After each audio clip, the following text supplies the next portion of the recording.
পারে, তাদের যাতে অন্য কোনো কর্মসংস্থানের ব্যবস্থা করে দেয় আমাদের মাননীয় প্রধানমন্ত্রী, তাহলে তারা তখন অন্য কাজ করে তাদের জীবন নির্বাহ করতে পারে।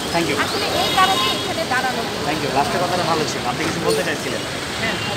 আমি যেটা বলতে চাচ্ছিলাম যে এই যে বিড়ি শ্রমিকগণ 30 বছর 35 বছর এক একজন 40 বছর কাজ করছে, কেন করছে তারা? তাদের অল্টারনেটিভ কোনো ইনকাম সোর্স নাই, যার কারণে তারা বাধ্য হয়ে এটা করতেছে।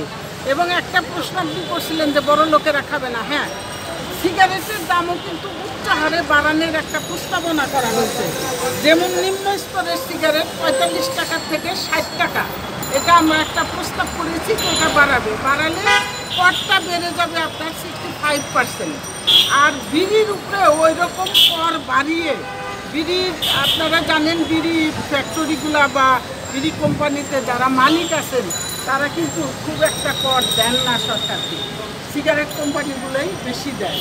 তো প্রত্যেকটা স্তরেই যদি দাম বাড়ানো হয়, শুধু দাম বাড়ানো না, দামের সাথে সাথে কর বাড়ানো, যে উচ্চ স্তরের যে সিগারেট আছে সেখানে যদি 65% কর বাড়ানো হয়, সেটার দামও অনেক বেড়ে যাবে।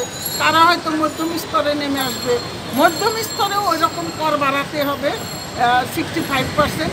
এবং নিম্ন স্তরে যেটা আমরা সেটা মনে করেছি যে সেখানে কর বাড়েই না, একদমই বাড়ে না, যার কারণে মধ্যম স্তরের লোকগুলো নিম্ন স্তরে নেমে আসে, এই যারা ইউজার।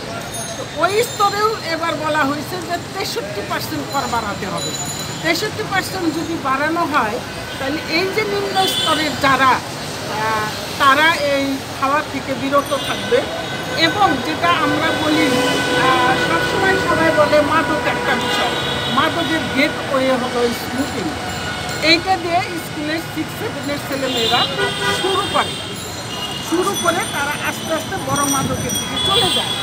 সেই বিষয়টাকে যদি আমাদের সরকার এবার উচ্চ হারে কার্যকরভাবে কর বৃদ্ধি করে, তাহলে আস্তে আস্তে এই যে বাচ্চারা যারা 5-20 টাকা নিয়ে যায় বাবা মার কাছ থেকে একটা রিফ্রেশমেন্টের জন্য, ওইটা দিয়ে সিগারেট একটা কিনে রাখা, ওটা তো খেতে পারবে না, না খেতে পারলেই তাদের অভ্যাসটাও আস্তে আস্তে কমে যাবে।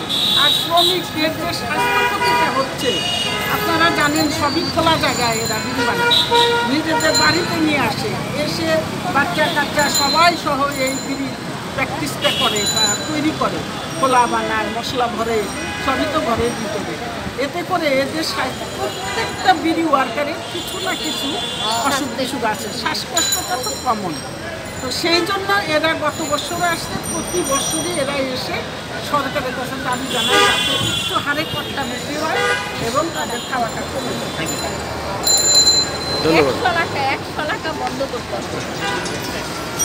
আপনারা এখানে কয়টা সংগঠন সমন্বয় হয়েছে? একটা সংগঠন আমাদের হচ্ছে, যেমন কালীগঞ্জ থেকে আসছে, টাঙ্গাইল থেকে আসছে, আচ্ছা, বিভিন্ন জায়গা থেকে আসছে। ও সংগঠনটার নাম বলেন?